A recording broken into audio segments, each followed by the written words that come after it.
Hello guys, welcome back to my channel. நம்ம இன்னைக்கு சேனல்ல சப்பாத்தி எக் நூடுல்ஸ் தான் பார்க்க போறோம். ரொம்பவே சிம்பிளா டேஸ்டியா செய்யலாம். வாங்க எப்படின்னு பாப்போம்.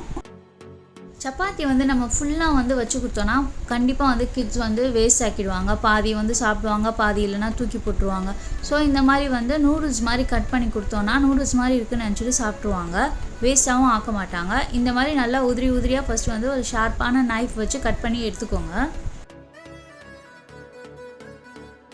அப்புறம் ஒரு கடாய் எடுத்துக்கோங்க. கடாய் எடுத்துட்டு எண்ணெய் ஊத்திக்கோங்க. எண்ணெய் ஊத்திட்டு ஒரு 4 பொடியா சாப் பண்ண ஆனியன்ஸ் வந்து ஆட் பண்ணிக்கோங்க. ஆனியன் வந்து நிறைய போடுங்க. அப்பதான் டேஸ்ட் வந்து நல்லா இருக்கும்.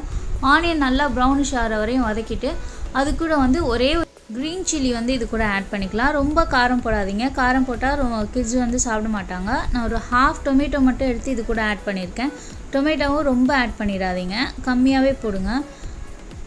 அப்புறம் கொஞ்சம் ginger garlic paste போட்டு நல்லா சாட்டே பண்ணிக்கோங்க.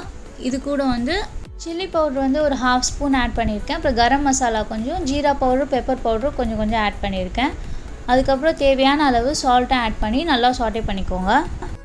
முட்டை வந்து 2 எடுத்துர்க்கேன். முட்டை வந்து டைரக்ட்டா வந்து இதல ஊத்திராதீங்க. ஒரு பவுல்ல ஊத்தி பார்த்துட்டு அதுக்கு அப்புறமா இதல வந்து pour பண்ணுங்க. இப்போ எக் ஆட் பண்ணிட்டு நல்லா கைவிடாம ஒரு 2 minutes வந்து சாட்டே பண்ணிட்டே இருங்க.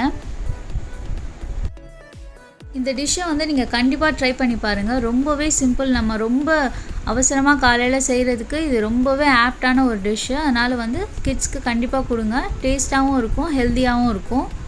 இப்போ நல்லா வந்து சுருண்டு வந்துருச்சு முட்டை. இப்போ இது கூட வந்து நம்ம பொடியா சாப் பண்ணி வச்சிருந்த சப்பாத்தியை வந்து ஆட் பண்ணிக்கலாம். ஒரு 5 minutes வந்து நல்லா கிளறி விட்டுட்டு அப்படியே மூடி விட்டுருங்க. அவ்வளவுதான். ரொம்பவே டேஸ்டான சப்பாத்தி எக் நூடுல்ஸ் வந்து ரெடி. இது வந்து நீங்க எக் இல்லாம சிக்கனை கூட பொடியா சாப் பண்ணி போட்டு செய்யலாம். டேஸ்ட் வந்து இன்னுமே சூப்பரா இருக்கும். கண்டிப்பா ட்ரை பண்ணி பாருங்க.